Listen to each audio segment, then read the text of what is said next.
جب تک جیوں میں آقا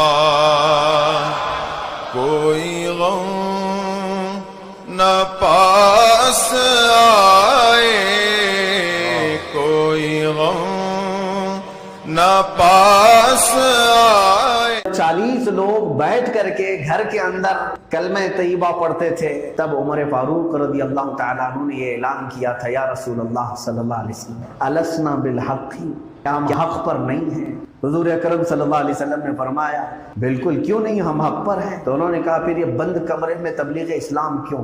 حرم کعبہ میں چل کر کے اسلام کی دعوت ہے۔ حضور اکرم صلی اللہ تعالیٰ علیہ وسلم نے آپ کے مشورے کو پسند فرمایا اور نکلے۔ ان کو معلوم تھا کہ باہر آنے کا انجام کیا ہوگا۔ پہلا دن تھا جب 40 لوگ حرم کعبہ میں آئے اور علل اعلان سب سے پہلا خطبہ جو دیا سیدنا ابو بکر صدیق رضی اللہ تعالیٰ نے، پورا ہجوم حملہ کیا۔ قریش جو اس وقت موجود تھے سارے لوگوں نے حملہ کیا، کسی کو نہیں چھوڑا، حتیٰ کہ نبی کونین صلی اللہ علیہ وسلم پر بھی انہوں نے دست درازیاں کی، زد و کوب کیا ہے۔ حضرت ابو بکر صدیق رضی اللہ تعالیٰ عنہ کو اتنا مارا گیا تھا کہ آپ کا چہرہ سوج کر کے آپ کی آنکھیں اندر جا چکی تھی، آنکھیں نظر نہیں آ رہی تھیں، انہیں انجام معلوم تھا۔ کیا آپ یہی کہیں گے حالات اس وقت بہت اچھے تھے؟ ان کے لیے حالات اچھے تھے جب وہ تبلیغ اسلام کے لیے نکلے۔ عزیزان گرامی وقار، آج جن حالات کا ہمیں یہ شکوہ کیا جاتا ہے، میں سمجھتا ہوں کہ در حقیقت تمہارے دلوں میں یہ بزدلی آ چکی ہے یا ڈال دی جا چکی ہے، جس کی بنیاد پر یہ حالات کا رونا رو رہے ہیں۔ در حقیقت دیکھا جائے تو صحابہ اکرام کے ساتھ جتنے سخت حالات تھے، یہ 1400 سالوں میں کبھی اتنے سخت حالات آئے ہی نہیں ہیں۔ حضور اکرم صلی اللہ تعالیٰ علیہ وسلم نے ایک صحابی کو بلایا، حضرت مصعب بن عمیر رضی اللہ تعالیٰ عنہ، فرمایا میں ایک چٹھی لکھتا ہوں فلاں بادشاہ کے پاس، جاؤ گے؟ انہوں نے کہا یا رسول اللہ صلی اللہ علیہ وسلم اسلام حق ہے اور حق کی دعوت دینے کے لیے بادشاہ تک بھی پہنچوں گا۔ عزیزان گرامی وقار، سابقون الاولون جن لوگوں کو کہا جاتا ہے، یہ وہ مومنین ہیں جو سب سے پہلے اسلام میں آئے اور اسلام کی جڑوں کو اتنی مضبوط کیے کہ آج تک اس کی ہریالی ہمیں نظر آتی ہے۔ ان کی فضیلت میں بھی اللہ تعالیٰ نے قرآن کی کئی آیتیں بیان فرمائی، والسابقون الاولون من المہاجرین والانصار، جو مہاجرین اور انصار صحابہ میں سب سے پہلے ایمان لانے والے لوگ تھے، اللہ تعالیٰ ان سے راضی ہو چکا ہے۔ ان کے لیے جنتیں ہیں جن کے نیچے نہریں بہہ رہی ہیں۔ آخر ان لوگوں کی کون سی ایسی چیز تھی جس کی بنیاد پر اللہ تبارک و تعالیٰ نے ان کی رضا کا اعلان، ان سے راضی ہونے کا اعلان فرمایا، اور مزید یہ کہ آج تک ان کی قربانیاں قوم مسلم میں یاد رکھی جاتی ہیں۔ سب سے بڑی بات یہ ہے میرے عزیزوں، وہ اگرچہ نہتے تھے مگر مصطفیٰ کریم صلی اللہ تعالیٰ علیہ وسلم کی ایک ایک بات پر اپنی جان پیش کرنے کے لیے ہمہ وقت حاضر رہتے تھے۔ انہوں نے دین کی اصل کو سمجھا تھا کہ دین حقیقت میں میرے نبی کونین صلی اللہ تعالیٰ علیہ وسلم کی تمام مکمل باتوں پر عمل کرنے کا ہی نام ہے، نہ کہ اپنی عقل دوڑانے کا نام ہے۔ مولا کائنات علی مرتضیٰ رضی اللہ تعالیٰ عنہ فرماتے ہیں، رسول پاک صلی اللہ تعالیٰ علیہ وسلم نے یہ فرمایا، میں آپ کو ایک مسئلہ بتاتا ہوں موزوں پر مسح کرنے کا۔ موزے کا مطلب ساکس جو پہنتے ہیں، یہ جو دھاگے کے ہم ساکس پہنتے ہیں پہلے چمڑے کے ساکس ہوتے تھے، اس کے لیے شریعت نے یہ چھوٹ دی ہے کہ اگر جیسے آپ نے فجر کی نماز کے وقت وضو کر کے ساکس پہن لیے تو آپ کو اختیار ہے کہ آپ پورے دن تک، یعنی کل کی فجر تک، وہ ساکس اگر نہیں نکالتے ہیں تو وضو کرنے کے بعد آپ کو پیر دھونے کی ضرورت نہیں، خالی اوپر سے صرف مسح کر لیں گے تو کافی ہو جائے گا۔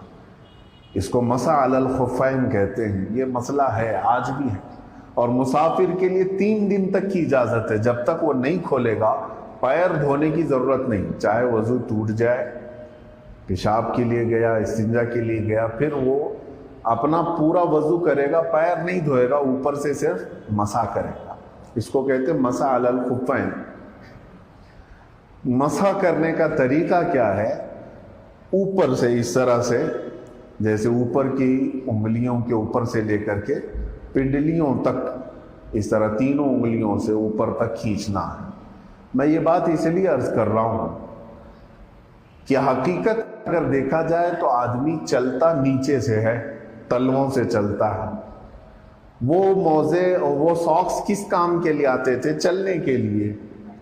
جیسے آج ہم چپل پہنتے ہیں، اس وقت وہ چمڑے کے موزے پہنتے تھے. مولا کائنات علی مرتضیٰ رضی اللہ تعالیٰ عنہ یہ فرماتے ہیں کہ مصطفیٰ کریم صلی اللہ علیہ وسلم نے فرمایا کہ جب تمہیں وضو کرنا ہو اور موزے پہنے ہو تو اوپر سے صرف مسح کر لو، اوپر سے صرف مسح کر لو.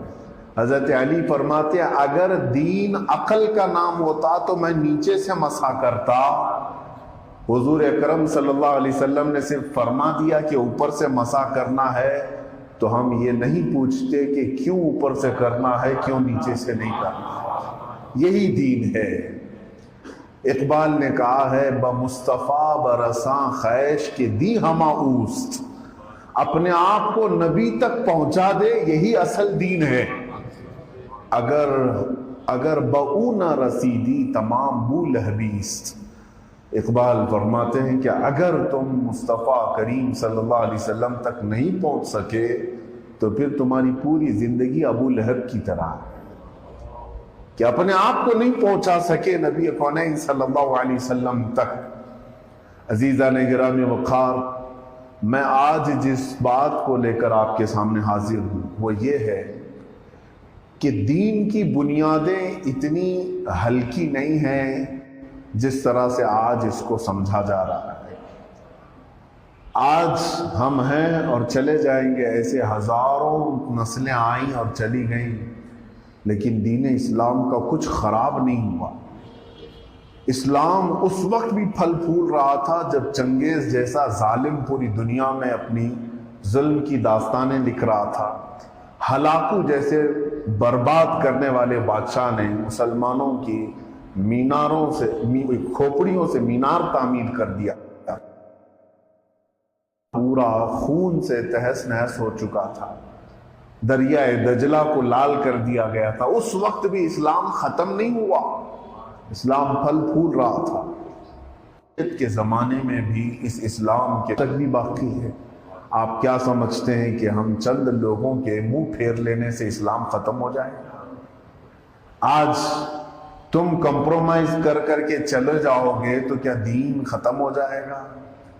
دین ہم سے نہیں چل رہا ہے، دین اپنی حقانیت کی بنیاد پر چل رہا ہے. اسلام صرف اور صرف ہمارے آنے اور جانے والوں کا یہاں پر رجسٹر ہوتا ہے. یہ دیکھا جاتا ہے کہ کون کامل تھا اور کون ناقص تھا.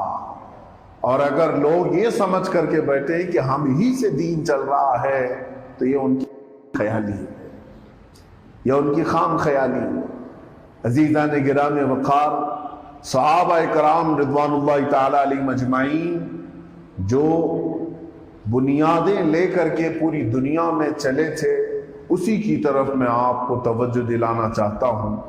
آج لوگ اکثر ہماری باتوں پر یہ اعتراض کرتے ہیں اور یہ کہتے بھی ہیں، مجھے اکثر یہ کمنٹس ملتے ہیں، مولانا آج حالات صحیح نہیں ہیں، اس طرح کی باتیں ہم کر نہیں سکتے، آج حالات ایسے ہیں. میرے عزیزو، آج تو حالات بہت اچھے ہیں، ہمارے بہت اچھے ہیں. کیا کبھی مکہ کے حالات معلوم ہوئے تھے تمہیں؟ صحابہ اکرام کے ساتھ کیا حالات تھے اس وقت؟ جب 40 لوگ بیٹھ کر کے گھر کے اندر کلمہ طیبہ پڑھتے تھے، تب عمر فاروق رضی اللہ تعالیٰ عنہ نے یہ اعلان کیا تھا، یا رسول اللہ صلی اللہ علیہ وسلم السنا بالحق، کیا ہم حق پر نہیں ہیں؟ حضور اکرم صلی اللہ علیہ وسلم نے فرمایا بالکل، کیوں نہیں، ہم حق پر ہیں. تو انہوں نے کہا پھر یہ بند کمرے میں تبلیغ اسلام کیوں؟ حرم کعبہ میں چل کر کے اسلام کی دعوت ہے. حضور اکرم صلی اللہ تعالیٰ علیہ وسلم نے آپ کے مشورے کو پسند فرمایا اور نکلے. ان کو معلوم تھا کہ باہر آنے کا انجام کیا ہوگا۔ پہلا دن تھا جب 40 لوگ حرم کعبہ میں آئے اور علل اعلان سب سے پہلا خطبہ جو دیا سیدنا ابو بکر صدیق رضی اللہ تعالیٰ نے، پورا ہجوم حملہ کیا۔ قریش جو اس وقت موجود تھے سارے لوگوں نے حملہ کیا، کسی کو نہیں چھوڑا، حتیٰ کہ نبی کونین صلی اللہ علیہ وسلم پر بھی انہوں نے دست درازیاں کی، زد و کوب کیا ہے۔ حضرت ابو بکر صدیق رضی اللہ تعالیٰ عنہ کو اتنا مارا گیا تھا کہ آپ کا چہرہ سوج کر کے آپ کی آنکھیں اندر جا چکی تھی، آنکھیں نظر نہیں آ رہی تھیں۔ انہیں انجام معلوم تھا۔ کیا آپ یہی کہیں گے حالات اس وقت بہت اچھے تھے؟ ان کے لیے حالات اچھے تھے جب وہ تبلیغ اسلام کے لیے نکلے۔ عزیزان گرامی وقار، آج جن حالات کا ہمیں یہ شکوہ کیا جاتا ہے، میں سمجھتا ہوں کہ در حقیقت تمہارے دلوں میں یہ بزدلی آ چکی ہے یا ڈال دی جا چکی ہے، جس کی بنیاد پر یہ حالات کا رونا رو رہے ہیں۔ در حقیقت دیکھا جائے تو صحابہ اکرام کے ساتھ جتنے سخت حالات تھے، یہ 1400 سالوں میں کبھی اتنے سخت حالات آئے ہی نہیں ہیں۔ حضور اکرم صلی اللہ تعالیٰ علیہ وسلم نے ایک صحابی کو بلایا، حضرت مصعب بن عمیر رضی اللہ تعالیٰ عنہ، فرمایا میں ایک چٹھی لکھتا ہوں فلاں بادشاہ کے پاس، جاؤ گے؟ انہوں نے کہا یا رسول اللہ صلی اللہ علیہ وسلم، اسلام حق ہے اور حق کی دعوت دینے کے لیے بادشاہ تک بھی پہنچوں گا، جاؤں گا۔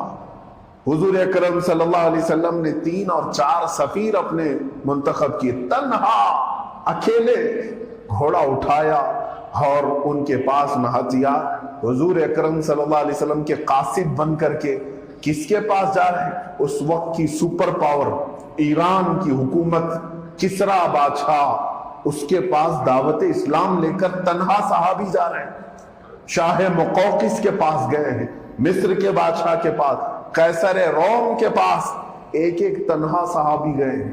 رسول کرم صلی اللہ تعالیٰ علیہ وسلم کے وہ خط لے کر کے، اس میں صرف اتنا میٹر ہوتا تھا، حضور اکرم صلی اللہ تعالیٰ علیہ وسلم دکھاتے تھے بسم اللہ الرحمن الرحیم، اللہ کے نام سے شروع جو نہایت مہربان رحمت والا، میں محمد اللہ کا رسول ہوں اور میں لوگوں کو انسانوں کی عبادت سے نکال کر خالق کی عبادت کی طرف لے جانے آیا ہوں۔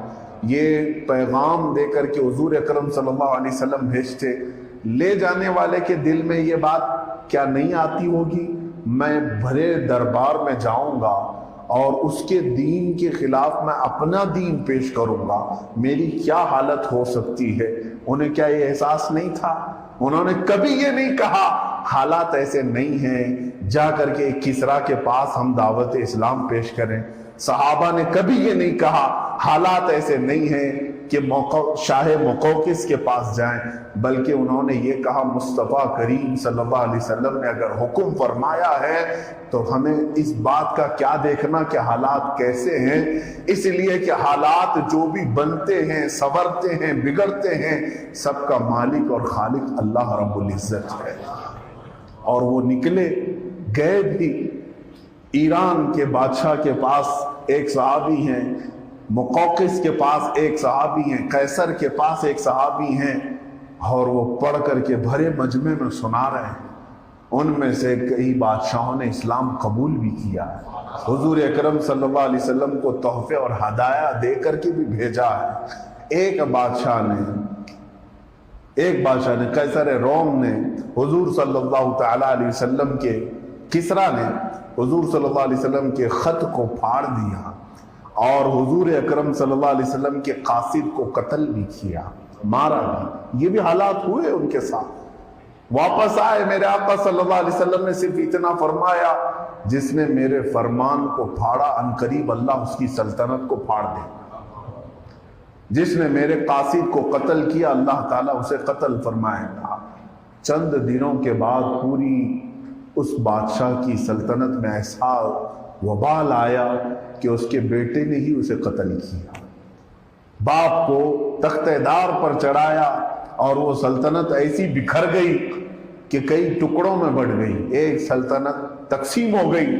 حضور اکرم صلی اللہ علیہ وسلم نے جو فرمایا تھا، صحابہ کو یہی یقین تھا کہ مصطفیٰ کریم صلی اللہ تعالی علیہ وسلم کے اصولوں پر چلو، دنیا پورے حالات اپنے ساتھ کر لے گی۔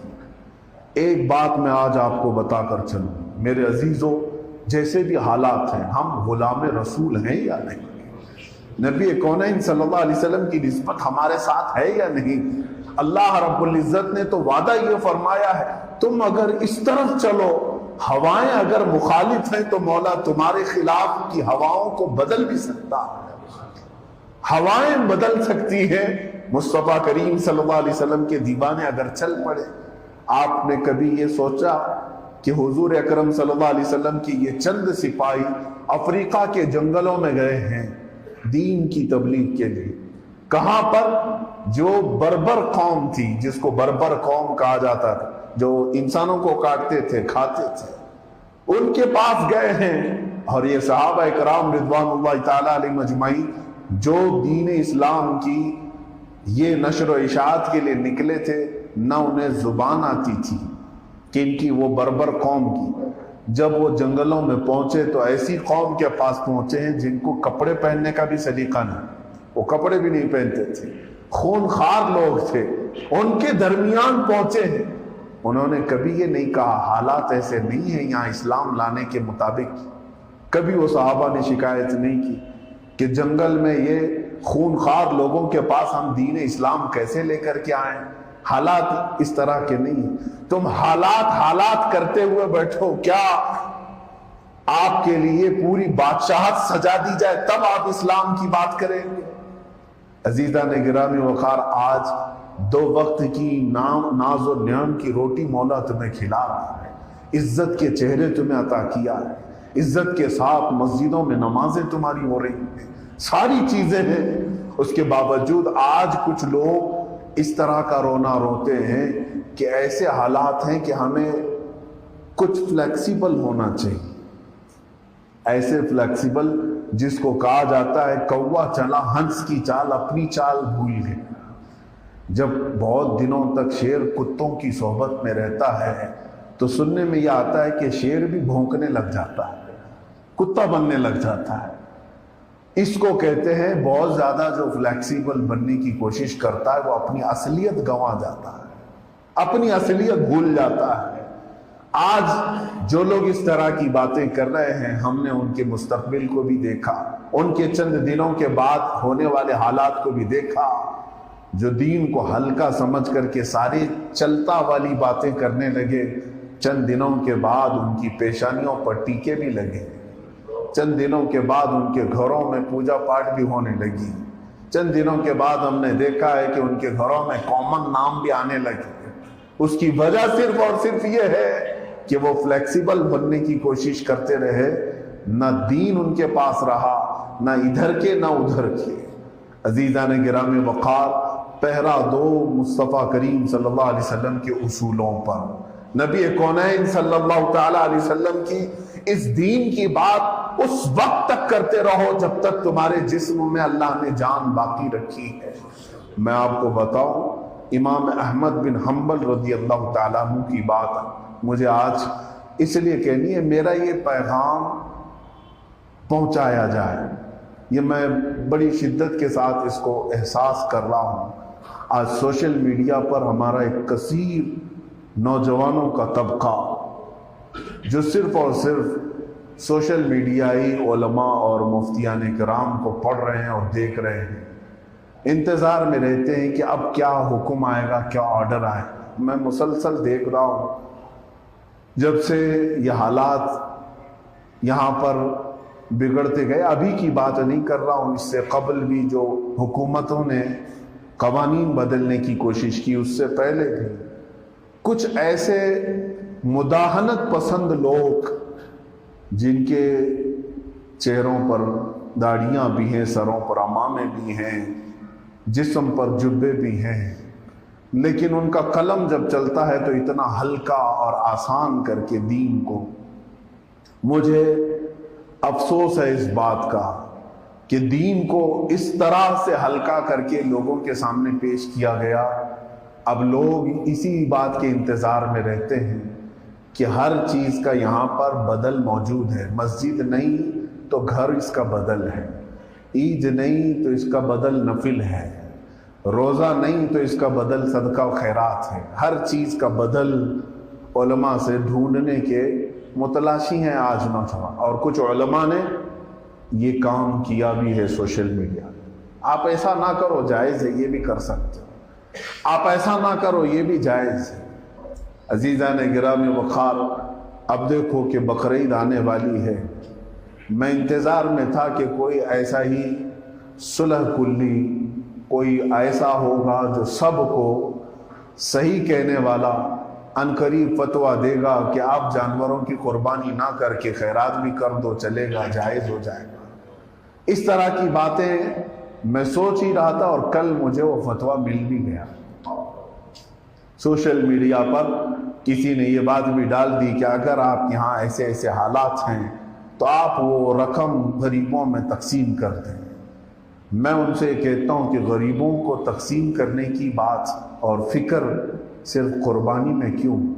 آپ اپنے گھروں میں بڑی بڑی جو شادیاں کرتے ہیں اسے کم کرو، غریبوں میں تقسیم کرو۔ بہت بڑے بڑے جو گھر بناتے ہیں چھوٹا بنا لو اور غریبوں کے بھی بنا لو، وہاں یاد نہیں آتی بات۔ جب اسلامی اصولوں کی بات آتی ہے تو غربا اور مساکین کی بات کرتے ہیں۔ یقیناً غریبوں اور مسکینوں کی آپ مدد کرو، لیکن قربانی اسلام کا ایک فریضہ ہے، یہ شعار ہے اسلام کا، اسلام کا شعار ہے۔ میں نے اس سے قبل بھی آپ سے کہا تھا کہ ان چیزوں پر کمپرومائز کیا جا سکتا ہے۔ مثال کے طور پر میرا گھر یہاں پر ہے، آپ کا گھر یہاں پر ہے، دروازہ میرا سامنے ہے، آپ کا بھی سامنے ہے، کھڑکی میں نے سامنے لگائی، آپ نے بھی سامنے لگائی۔ ہم دونوں آپس میں اگر کچھ کمپرومائز کرنا چاہتے ہیں تو یہ ہو سکتا ہے کہ میاں تم کھڑکی اپنی ادھر لگا لو، دروازہ ادھر کر لو۔ میں نے کہا ٹھیک ہے، آپ پردہ ادھر کر لو، کھڑکی ادھر کر لو۔ یہ ہوتی ہے کمپرومائز کی بات، اس میں کچھ ہمارا جا نہیں رہا ہے۔ لیکن سامنے والا مجھ سے کہہ رہا ہے تو اپنا پایا اکھاڑ لے، پایا اکھاڑ لے اور ادھر رکھ لے، تو کیا اس کو کمپرومائز کہتے ہیں؟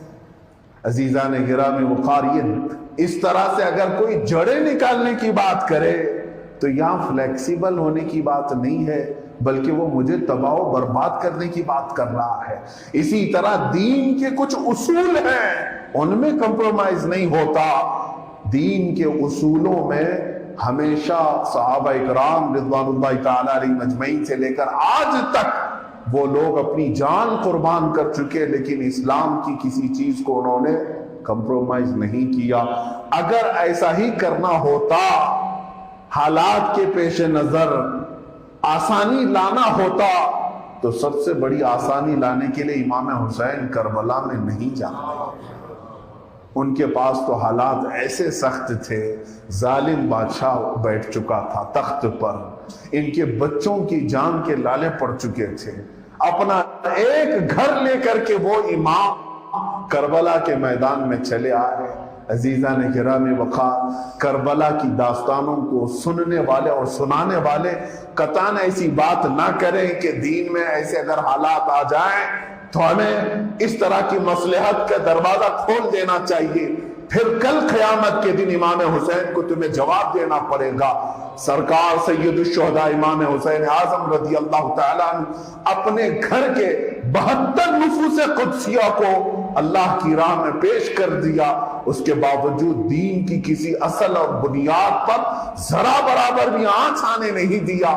آج تک تاریخ ان کو دہرا رہی ہے، اور آج تمہارے پاس اگر کوئی درندہ صرف آنکھ دکھائے تو تم اپنے اسلامی شعار کو بدل کر کے اس کی بجائے کوئی دوسرا کام لانے کی کوشش کرو گے تو یاد رکھو تمہارا بھی نام اکبر بادشاہ کے ساتھ لکھا جائے گا، جس نے 1000 سال کے بعد دین اسلام کو بدل کر کے دین الہی لانے کی کوشش کی تھی، اور یہ کہا تھا اب یہ دین پرانا ہو چکا ہے، مسجدوں میں منبر پر اب پوجا بھی ہوگی، اذانوں کی جگہ سیپ بجائی جائے گی، ساری چیزیں مکس کر کے رکھ چکا تھا۔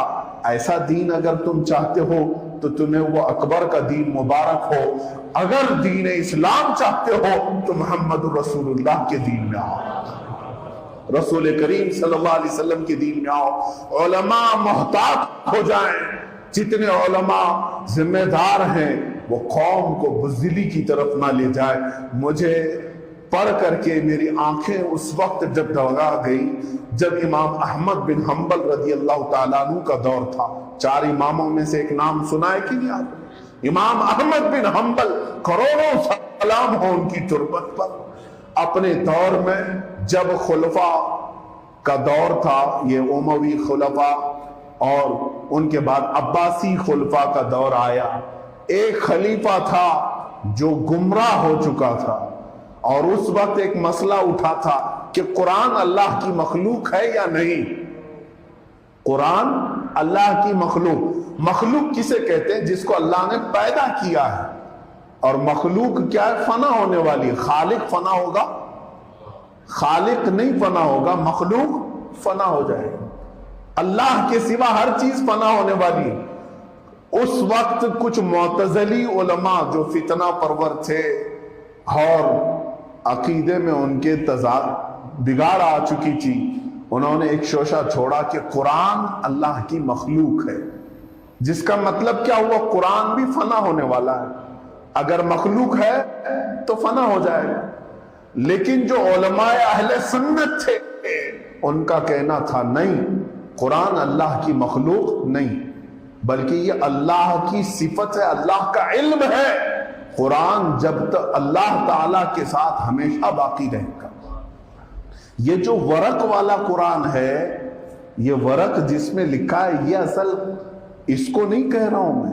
قرآن اللہ کا علم ہے جو کبھی فنا نہیں ہوگا۔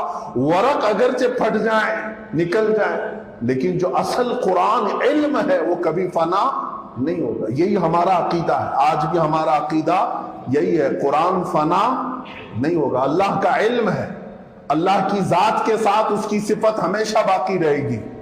لیکن بہت سارے علماء اس وقت یہ فتویٰ دینے لگے کہ نہیں، قرآن مخلوق ہے، یہ فنا ہو جائے۔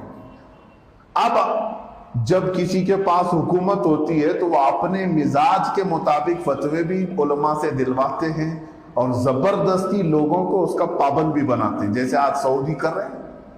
اب تو یہ لوگ ڈھیلے ہو گئے، اس سے قبل کی جو حکومتیں تھیں انہوں نے بہت زور لگایا تھا وہابیت کو پھیلانے کے لیے۔ اپنے مزاج کے مطابق حکومت اپنا زور بھی، اپنا پیسہ بھی، اپنی طاقت سب کچھ خرچ کرتی ہے۔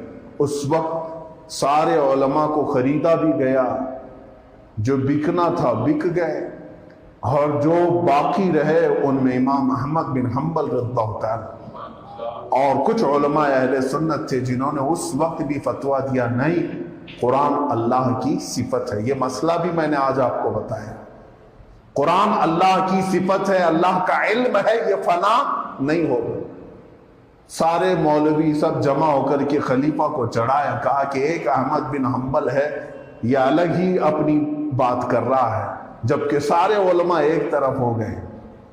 ایسے حالات آتے رہتے ہیں۔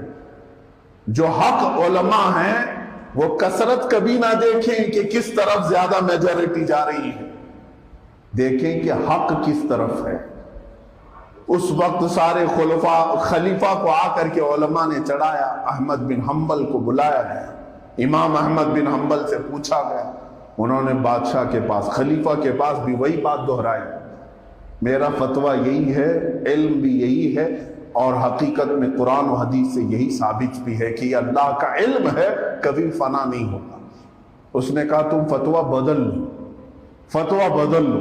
امام احمد بن حنبل نے فرمایا نہیں، یہ حق بات ہے، ہمیشہ قائم رہے گی، میں ختم ہو جاؤں گا لیکن جب تک دین اسلام ہے میرا یہ فتویٰ باقی رہے گا۔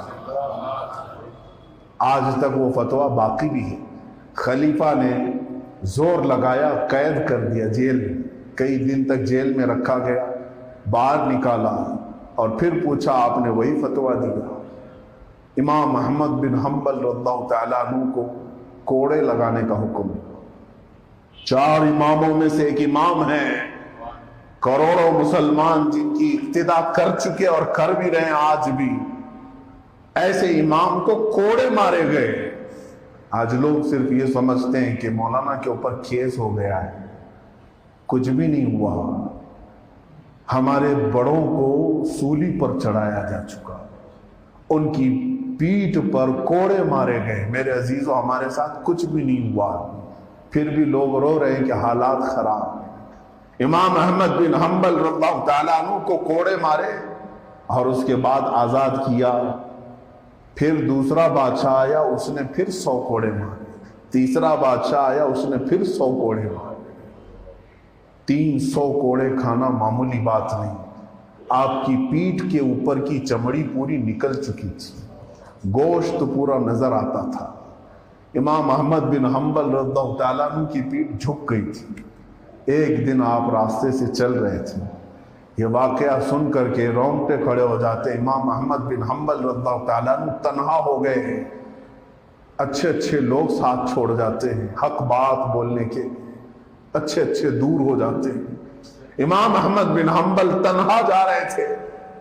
راستے میں اس وقت کا ایک ڈاکو تھا، بڑا مشہور ڈاکو تھا، وہ چوری میں مشہور تھا، معروف تھا، بغداد کا ڈاکو۔ راستے میں وہ آیا اور دیکھ کر کے پکارا، احمد بن حنبل۔ امام احمد بن حنبل نے دیکھا یہ تو فلاں ڈاکو ہے، مشہور تھا۔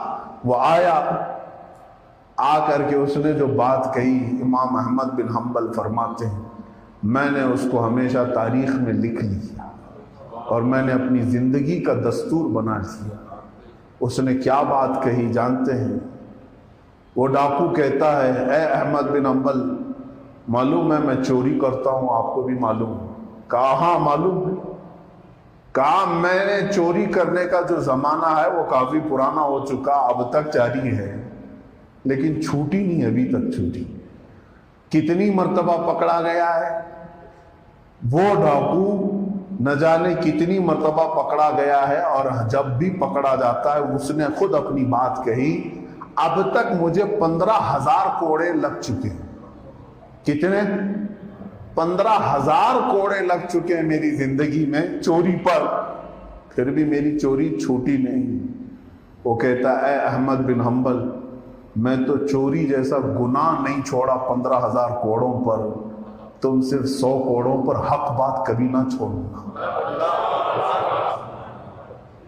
100 کوڑوں پر حق بات کبھی نہ چھوڑنا، مجھ سے چوری نہیں چھوٹی 15,000 کوڑوں۔ امام احمد بن حنبل رونے لگ گئے اور کہا اب تو مجھ پر فرض ہو گیا ہے کہ میں اپنی جان دے دوں مگر اس بات پر قائم رہوں۔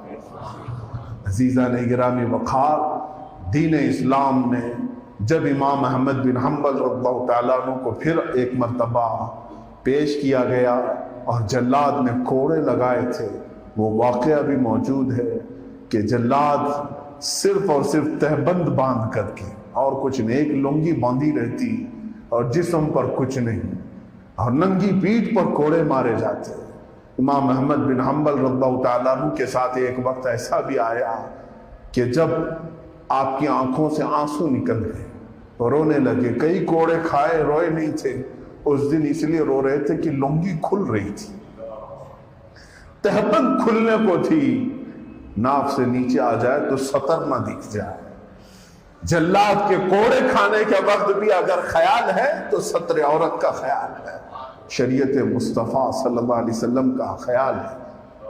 امام احمد بن حنبل کے ہاتھ دونوں زنجیروں سے اس طرح بندھے ہوتے تھے، جلاد اٹھا رہا ہے کوڑے مار رہا ہے، جلاد اٹھا رہا ہے کوڑے مار رہا ہے۔ اچانک جو تہبند نیچے جا رہی تھی، دیکھا غیب سے 2 ہاتھ آئے اور ان کی لنگی کو سنبھال لیا، ان کی تہبند کو کسی نے کس کر کے باندھا۔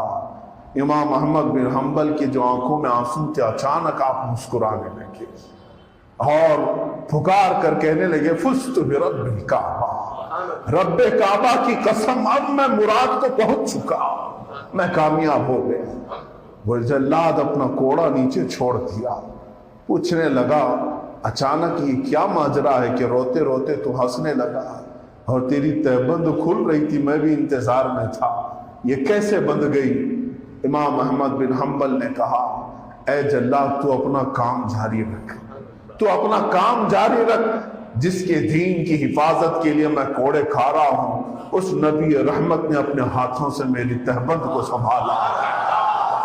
میری تہبند کو سنبھالا ہے، اب وہ رسول کریم صلی اللہ علیہ وسلم میری زندگی کو سنبھالیں گے۔ عزیزان گرامی وقار، جو حق پر چلے اسے اس یقین کے ساتھ چلنا چاہیے، آج دنیا اگرچہ میری گردن پر تلوار رکھے، ایک دن آئے گا جب مصطفیٰ کریم اپنے ہاتھوں سے مجھے اٹھائیں گے، رسول پاک صلی اللہ تعالی علیہ وسلم مجھے اپنے ہاتھوں سے اٹھائیں گے۔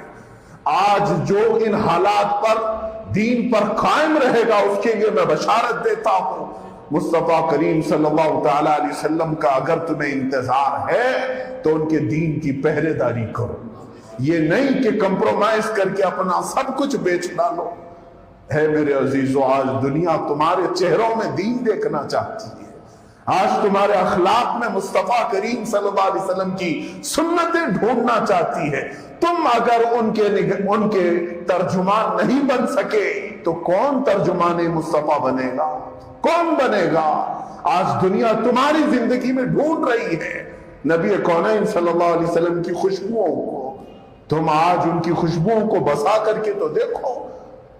عزیزان گرامی وقار، میں نے ماضی قریب کے ایک بزرگ کو پڑھا، علامہ شفیع اوکاڑوی رحمۃ اللہ تعالیٰ علیہ، بڑے پائے کے بزرگ گزرے ہیں ہمارے پڑوسی ملک کے، بڑے خطیب تھے، بڑے ان کی زبان میں سلاست بھی اور رقت کے بیانات ہوتے تھے، اثر بھی بہت تھا۔ ایک وقت ایسا آیا کہ ایک چھوٹے سے گاؤں والے انہوں نے آ کر کے علامہ صاحب قبلہ رحمۃ اللہ تعالیٰ علیہ سے کہا کہ حضور ہمارا گاؤں بہت چھوٹا ہے اور ہم چاہتے ہیں کہ آپ ہمارے گاؤں میں آئیں اور تقریر کریں۔ یہ اس زمانے کے مقرر تھے جو بے لوث دین کی خدمت کرتے تھے، جس طرح ہمارے علاقے میں علامہ مشتاق احمد نظامی رحمۃ اللہ تعالیٰ علیہ اپنی زندگی کی کئی بہاریں یہاں گزار چکے ہیں، ان کے دم قدم سے آج بھی ہبلی میں سنیت باقی ہے۔ نظامی صاحب رحمۃ اللہ تعالیٰ علیہ میرے والد گرامی خود اس کے گواہ ہیں، ایک مرتبہ آئے، تقریباً مہینہ یا 1.5 مہینہ یہاں قیام کیے، 24 تقریریں ہوئی تھی آپ کی یہاں پر، اور جو لوگوں نے نذرانہ جمع کر کے دیا تھا پورا نذرانہ جمع کر کے آپ نے دارالعلوم غوثیہ میں وقف کر دیا تھا اور کہا تھا دین کا ایک قلعہ یہاں پر قائم ہو جائے، بس میری اتنی سی خواہش ہے۔ یہ وہ بے لوث علماء تھے، اللہ ان کی مثالیں زندہ رکھے۔ علامہ شفیع اوکاڑوی رحمۃ اللہ علیہ ان گاؤں والوں سے کہتے ٹھیک ہے میں آ جاؤں گا فلاں تاریخ کو۔ اصل میں بیان کس کے لیے کروانا تھا؟ اس گاؤں میں کچھ قادیانی آئے تھے۔ قادیانی یہ وہ مرتد فرقہ ہے جو میرے آقا کو خاتم النبیین نہیں مانتے، رسول کریم صلی اللہ علیہ وسلم کے بعد ایک جھوٹے نبی کو وہ مانتے ہیں، غلام احمد قادیانی۔ پیسہ ان کے پاس بہت ہے، ان کو بڑی بڑی حکومتیں سپورٹ کرتی ہیں۔ تو یہ قادیانی جماعت کے کچھ لوگ اس گاؤں میں تھے، تو اس گاؤں والوں نے حضرت علامہ شفیع اوکاڑوی صاحب کو بلائے کہ آپ آئیں تقریر کریں تو بھولے بھالے مسلمانوں کا عقیدہ محفوظ ہو جائے۔ وقت مقرر آ گیا، اس وقت آنے سے پہلے ہی ان لوگوں نے جو وہاں پر جو چند قادیانی تھے ان کو پتہ چلا کہ شفیع اوکاڑوی رحمۃ اللہ علیہ وہ آ رہے ہیں، تو وہ خطیب اعظم تھے، تو یہاں حالات بہت خراب ہو سکتے ہیں۔ انہوں نے پیسہ دے کر کے بہت سارا ادھر ادھر سے حالات ایسے خراب کر دیے کہ حضرت آ ہی نہ سکے۔ گاؤں والے غریب تھے، سب دوڑے دوڑے آئے۔ علامہ شفیع اوکاڑوی رحمۃ اللہ تعالیٰ علیہ نکل ہی رہے تھے، گاؤں والے آئے، کہا کہ حضور ہمارے گاؤں کا پروگرام کینسل ہے، ایسے بہت سارے حالات ہوتے رہتے ہیں۔ انہوں نے پوچھا کہ کیا وجہ ہے؟ کہا کہ وہ قادیانیوں نے پیسے کی بلبوتے کچھ لوگوں کو خرید لیا ہے اور وہ دنگا فساد کرنا چاہتے ہیں، آپ کی تقریر نہیں ہونے دینا چاہتے۔ آپ نے فرمایا اب تو نبی کونین صلی اللہ علیہ وسلم کے ختم نبوت کی بات ہے، میں چل کے رہوں گا۔ انہوں نے کہا کہ حضور جان کا خطرہ ہے، کہا چلو تم سب ساتھ چلو۔ علامہ رحمۃ اللہ تعالیٰ علیہ ساتھ چلے۔ وہاں گاؤں میں چلنے کے بعد آپ نے مصلحت سے ایک کام کیا کیا، آپ نے کہا ابھی تقریر نہیں کرتے، میں یہیں رہوں گا، آج کا پروگرام کینسل ہے، میں یہاں پوچھتا ہوں کہ تمہارے گاؤں میں کوئی ڈاکو، کوئی بڑا آدمی ایسا ہے؟ کہا ایک نورا نام کا ڈاکو بہت ہے، گاؤں کے باہر رہتا ہے۔ کہا مسلمان؟ ہاں مسلمان، کیا اس کو لوٹ پاٹ سے تعلق ہے، بس اتنا ہے۔ علامہ شفیع رحمۃ اللہ علیہ فرماتے ہیں کہ چلو میں اس کے پاس چلتا ہوں۔ آپ اس کے پاس چلے، وقت کے خطیب اعظم ہیں۔ چند مسلمانوں نے جا کر کے اس کو کہا کہ خطیب اعظم جو جن کی تقریروں کا پورا اثر ہے وہ تمہارے آ رہے ہیں۔ وہ بالکل تعجب میں اٹھ کر بیٹھ گیا، کہا میرے گھر پر کیا کام؟ آئے تو اس نے جو عزت دینی تھی دی۔ اس کے بعد علامہ رحمۃ اللہ علیہ نے فرمایا کہ دیکھ تو نے زندگی پوری ڈاکہ زنی میں گزاری ہے، آج مصطفیٰ کریم صلی اللہ علیہ وسلم کی ذات کی بات آئی۔ اس نے کہا نبی کی بات آئی ہے؟ کہا کچھ لوگ تیرے نبی کی بات ہونے نہیں دینا چاہتے، گاؤں میں حضور کی بات ہونے نہیں دینا چاہتے۔ اس نے کہا کون ہے وہ؟ میں دیکھ لیتا ہوں۔ اس نے اپنے چیلوں کو لیا اور کہا چلیے آپ مسجد میں بیان کریں، میں کھڑا رہتا ہوں۔ وہ آیا اور پہرا دینے لگا باہر۔ اس کے کھڑے ہونے پر کسی قادیانی کو آنے کی کوئی مجال ہی نہیں تھی، وہ مشہور ڈاکو بھی تھا۔ علامہ شفیع رحمۃ اللہ تعالی علیہ 2.5 گھنٹے تک بیان فرمایا، اور بیان کا اتنا اثر کہ پورے گاؤں سے قادیانیت ختم ہو گئی۔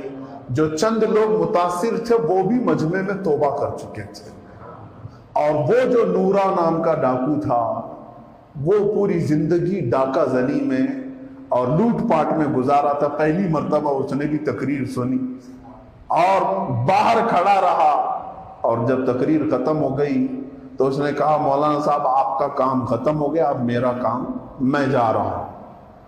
کوئی اس طرح کی توبہ وغیرہ کچھ نہیں۔ آپ نے کہا ٹھیک ہے، اتنا بھی بہت ہے کہ تو دیکھ یہاں کھڑا ہو کر کے پہرا دیا۔ وہ چلا گیا، اپنے کاموں میں مصروف ہو گیا۔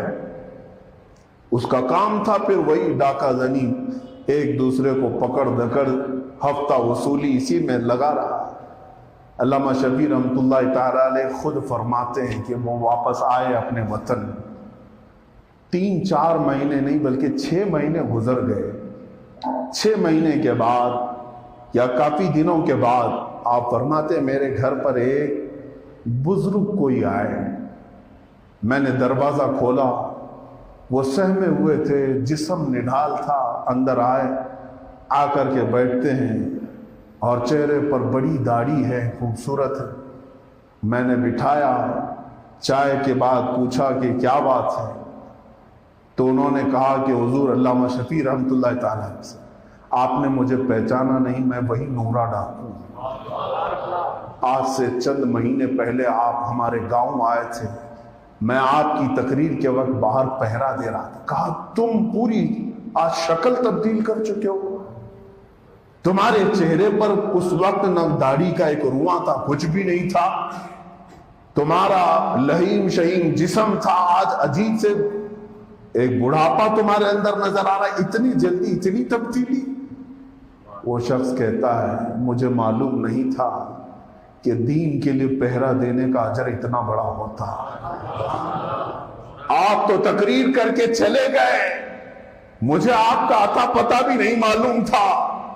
جس وقت میں رات کو گیا، اس رات کو میں نے خواب میں مصطفیٰ کریم صلی اللہ علیہ وسلم، خواب میں میرے آقا صلی اللہ تعالی علیہ وسلم تشریف لائے اور کہا میں محمد اللہ کا رسول ہوں، میرے ختم نبوت پر آج تو نے پہرا دیا، اٹھ، تجھے اب میں اس غلاظت میں نہیں دیکھنا چاہتا۔ رسول پاک صلی اللہ علیہ وسلم نے اپنا چہرہ، اپنا ہاتھ میرے چہرے پر پھیرا۔ دوسرے دن میں اٹھا تو بستر پر بھینی بھینی خوشبوئیں تھی، گھر پورا خوشبو سے مہک رہا تھا۔ اس کے بعد میں نے اپنے سارے پرانے آلے توڑ دیے اور جو تھا اس کے بعد میں عبادت میں مصروف رہا، اور آج میرے دین میں اتنی تازگی آئی ہے کہ اب میں انتظار میں ہوں کہ کب میری موت آئے اور میں مصطفیٰ کریم کے قدموں میں چلا جاؤں۔ عزیزان گرامی وقار، علامہ شفیع کاروی رحمۃ اللہ تعالی علیہ بے اختیار رونے لگے، کہا کہ ہم زندگی بھر بیان کرتے رہے، وہ سعادت ہمیں نہیں مل سکی جو ایک ڈاکو کو صرف پہرا دینے پر میرے مصطفیٰ نے عطا کی، رسول کریم صلی اللہ تعالیٰ علیہ وسلم نے عطا کی۔ تم کیا سمجھتے ہو دین کے اصولوں پر چلنے سے ایسے ہی چھوڑ دیا جائے گا؟ انتظار کرو، نبی کونین صلی اللہ علیہ وسلم کی مدد تمہارے گھر بھی آئے گی۔ سنا ہے آپ ہر عاشق کے گھر تشریف لاتے ہیں، یا رسول اللہ میرے گھر میں بھی ہو جائے چراغاں، یا رسول اللہ میرے دل میں بھی ہو جائے چراغاں، یا رسول اللہ۔ عزیزان گرامی وقار، آج حالات اس طرح سے نہیں ہیں جس طرح بتائے جاتے ہیں۔ تمہارے لیے ساری سہولتیں ہیں، تم آزاد پیدا ہوئے ہو، آزاد رہ رہے ہو اور آزاد ملک میں بھی ہو۔ تمہیں تمہاری اذانوں کی آزادی ہے، تمہیں تمہارے نمازوں کی آزادی ہے، تمہارے چہروں پر رکھنے کے لیے داڑھی کی بھی آزادی ہے، تمہیں اسلامی لباس پہننے کی آزادی ہے، تمہیں کلمہ طیبہ علی اعلان کہنے کی آزادی ہے، ہر چیز کی تمہیں آزادی ہے۔ پھر رونا کس بات کا ہے کہ حالات خراب ہیں؟ کون سے خراب ہیں؟ کون سے خراب ہیں؟ کیا اس طرح کے خراب ہیں کہ 3 نوجوان حضور اکرم صلی اللہ تعالیٰ علیہ وسلم کے ایک عیسائی بادشاہ نے گرفتار کیے تھے اور ان پر زبردستی دین تبدیل کرنے کا ایسا جبر کیا گیا تھا کہ تینوں سگے بھائی تھے، گرم کھولتے ہوئے تیل میں بڑے بھائی کو ڈال دیا گیا، پھر دوسرے کو ڈال دیا گیا، 2 کو بادشاہ نے کھولتے ہوئے تیل میں ڈال دیا، لیکن وہ پھر بھی لا الہ الا اللہ پڑھتے ہوئے دنیا سے گئے۔ میرے آقا صلی اللہ علیہ وسلم کی رسالت کا اقرار کرتے ہوئے گئے۔ تیسرے کو 1 مہینے تک آزمایا گیا، حسین و جمیل لڑکیاں ان کے پاس چھوڑ کر کے کہ یہ رنگ و روغن کو دیکھ کر کے تو اپنا دین بدل لے، لیکن وہ ٹس سے مس نہیں ہوئے۔ اسی بات پر قرآن نے ان کی شہادت میں یوں کہا، ان اللہ اشترى من المؤمنین انفسهم واموالهم بان لهم الجنہ۔ یہ وہ مومنین ہیں کہ اللہ نے ان کی جان کو بھی خرید لیا، ان کے مال کو بھی خرید لیا، اور بدلے میں اللہ نے ان کو جنت بیچ دیا۔ یہ سودا کر چکے ہیں رب تعالیٰ سے۔ یہ وہ مومنین تھے سابقون الاولون جن کو کہا گیا ہے ان کے نقش قدم پر چلو گے تو آج ہمارا چہرہ سلامت رہے گا، ہمارا دین مضبوط رہے گا۔ اور اگر تم سوشل میڈیائی دین پر چلو گے تو پتہ نہیں کب ادھر جاؤ گے کب ادھر جاؤ گے، پتہ بھی نہیں چلے گا، کب تمہارا دین یہ ختم کر دیں گے پتہ ہی نہیں چلے گا۔ اسلامی اصولوں پر قائم رہو، اس کو بیچنے کی کبھی بھی تمہارے اندر جرأت نہ آئے، کبھی بھی اس طرح کا خیال بھی نہ آئے۔ آج جس طرح کے حالات پیش کیے گئے اس میں ہم سب کے سب مجرم ہیں اللہ کی بارگاہ میں معافی بھی طلب کرتا ہوں، مولا ہم سب کو معاف کرے۔ ہم نے دین کو جتنا ہلکا سمجھا اور کچھ لوگوں کے کہنے پر جس طرح کے حالات میں ہم آج چلتے رہے، دین کے لیے فکر نہ کر سکے۔ دیکھیں سچ بات تو یہ ہے جس کو اپنی ذات کی پڑی ہے وہ کورٹ میں جا کر کے بھی چاہے تو پرمیشن لے کر کے آتا ہے۔ اپنی ذات کی اگر پڑی ہے تو وہ کہیں سے بھی جا کر کے اجازتیں لے کر کے آ جاتا ہے، لیکن دین کے لیے اگر ضرورت پڑے تو سارے لوگ کان کھجاتے ہوئے بیٹھتے ہیں، سب اپنی بغلیں کھجاتے ہوئے بیٹھتے ہیں، کس کو پڑی ہے؟ پھر ہم صرف یہ جمعہ اور عیدین کے مسلمان، اس بار تو پتہ بھی چل گیا کہ عیدیں بھی ہم سے چھین بھی گئی ہیں۔ اگر ایسے حالات رہے تو وہ رشیا کے ان ممالک کی طرح نہ ہو جائے جہاں ہمارے ایک عالم دین چند دنوں پہلے سفر کر کے گئے تھے، اسپین بھی، جہاں انہوں نے کہا کہ لوگوں کے نام بھی مسلمان نہیں ہیں لیکن وہ ہیں مسلمان، ان کے گھروں میں قرآن رکھنے کی بھی پابندی ہے، قرآن رکھ نہیں سکتے کہیں پر، لیکن ایسے حالات میں بھی کچھ بچوں کو انہوں نے حافظ قرآن دیکھا، پوچھا کہ کیسے حفظ کیا، کہا دادی حافظ قرآن تھی، انہوں نے صرف زبانی یاد کرایا، ویسی آج تک ہم نے قرآن دیکھا ہی نہیں ہے۔ ایسے حالات بھی ان کے پاس آئے ہیں۔ عزیزان گرامی وقار، اس وقت اسپین میں بھی جو حالات ہوئے، مسلمانوں کا اس طرح سے دین میں ماڈرن بن جانا اور بہت زیادہ مصلحت پسندی کو اختیار کرنا